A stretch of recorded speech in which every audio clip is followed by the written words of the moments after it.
Okay, in Algebra 2 we have our Chapter 6 Review 3, which is just like our practice test. Our actual test looks incredibly close to these reviews. Let's go through them problem by problem. For number 1, when you have x to the 8th times x to the negative 10th, plain and simply add these powers together. You will have 8 plus negative 10 is negative 2, but of course we're going to always take negative exponents and realize we need to take the reciprocal. We need to say 1 over x squared, and we're done.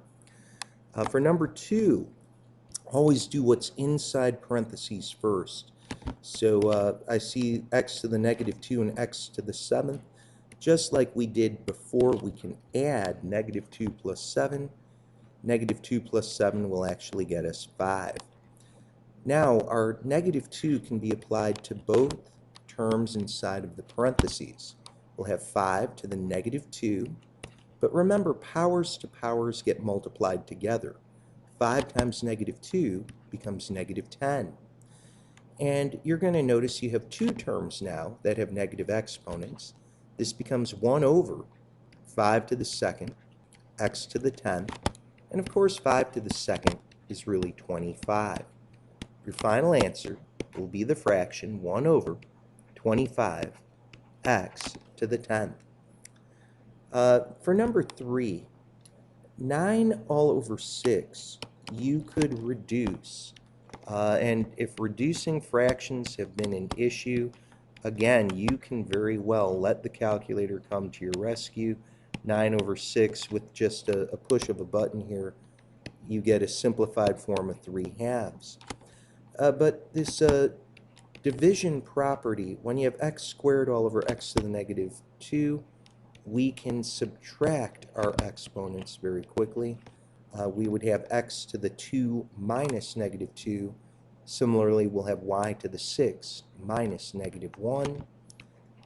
2 minus negative 2 actually becomes a 4, and 6 minus negative 1 is going to become a 7. Your final answer could be 3 x to the 4th, y to the 7th, all over a 2. Just in case either one of these variables would have had a negative power, they could be dropped down to the denominator. For numbers 4, 5, and 6, nicely we're going to be able to more or less just type out exactly what we see here. 3.1 times 10. Raise that up to the negative 39th power. Move your cursor to the right so you can close your parentheses. Start new parentheses. 7.7 times 10. Raise that up to the 88th. And without too much work, you'll see 2.387 times 10 to the 50th. 2.387 times 10 to the 50th. As we look at number 2, type in 2 times, 10, raise that up to the negative 32nd power. And then we're going to square. Remember, the square button is very close to the 7 on a diagonal. Looks like we'd get 4 times 10 to the negative 64. You can see how quickly you can do these. Finally, as we set up a nice little fraction here, we can hit alpha y equals. Make it look exactly the way this problem is written out. Here's 8.4 times 10. Raise that up to the negative 54th. If you hit the right arrow, then drop it down. Here's 4.1 times 10. Raise that up to the negative 38. And you should get about 2.0488, something like that, times 10 to the negative 16. So those are your calculator problems. When you get to number 7, adding polynomials, you could drop your parentheses and more or less just combine your like terms.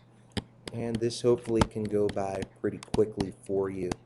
Let's look at our x to the third terms, it looks like we'll have 6 plus negative 3 is 3.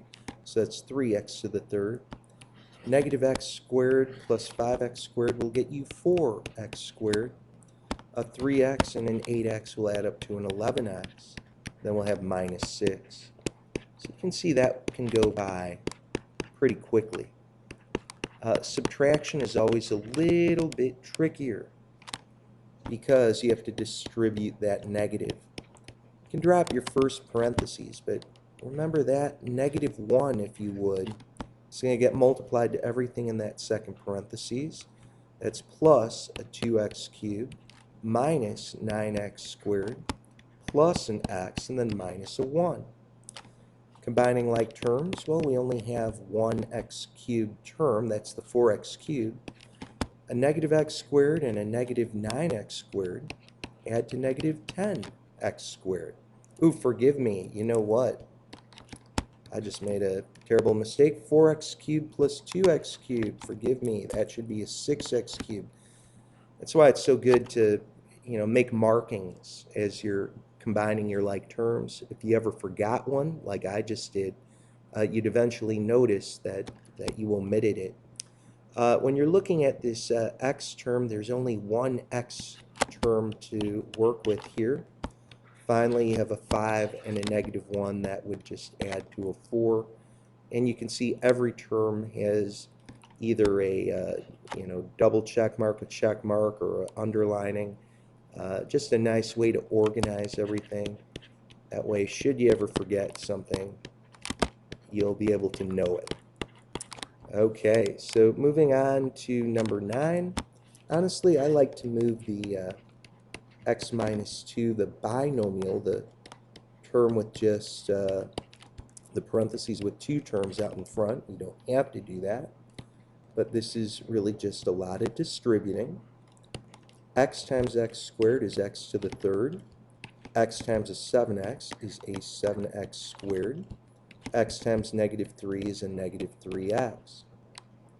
Then we have to take negative 2 and distribute that everywhere. We get negative 2x squared. Negative 2 times 7 is negative 14x.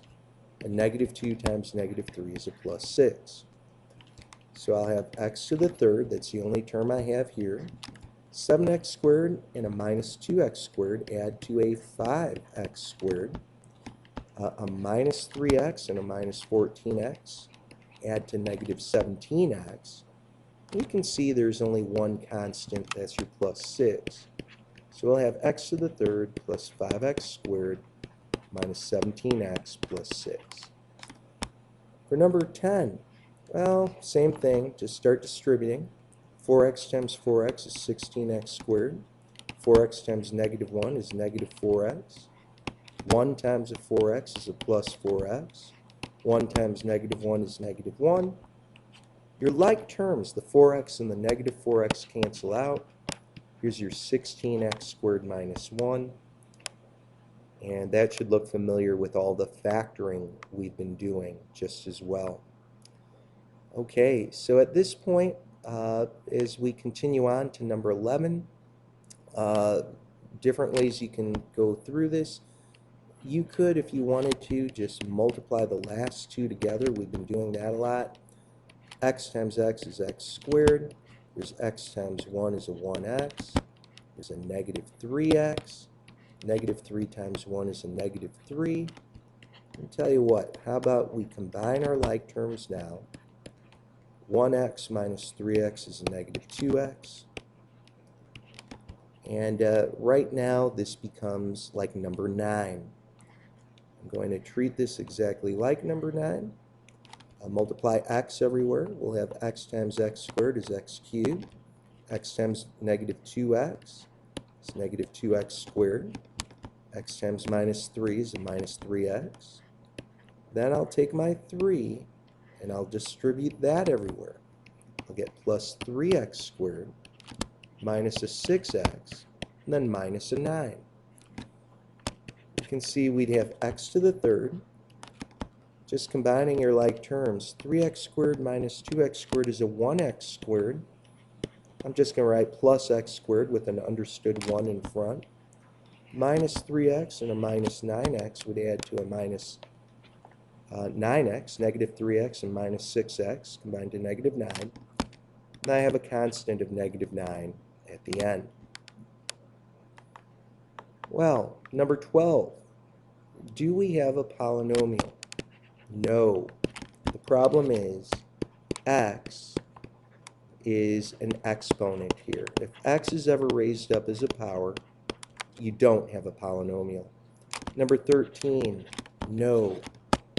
X is inside a radical. Radicals are okay except when x is inside of it. For number 14, your degree is your highest power. You can see it's right here. It's a degree of 3. When your highest power is a 3, we call that a cubic. The number multiplied to x to the third is negative 7. So I circle the highest power of x as well as the number in front. That's the leading coefficient. So we look at number 15. You can see that highest degree would be a 4. We'd call that a quartic. And the leading coefficient technically is negative 1. Okay, for number 16, wow, we've got to do some long division here. First of all, you're missing a power of x, and you're going to need a placeholder for it. You're going to notice that you don't have x to the first, so of course I'm going to put in that 0x to hold its place. And then we just go through this process of the matching game, as I like to say in class. We always say, well, what would you multiply to x to get 6x to the third? And the answer is 6x squared. And I have to multiply 6x squared to both. So 6x squared times x is 6x cubed. 6x squared times 1 is a 6x squared. But then, just like we do with regular long division, we then subtract, change the signs, and add. That's what subtraction really does. Your first column is always going to go away. Negative 1 minus 6 is a negative 7x squared. And we drop down to 0x. And now we continue this process. We play the matching game again.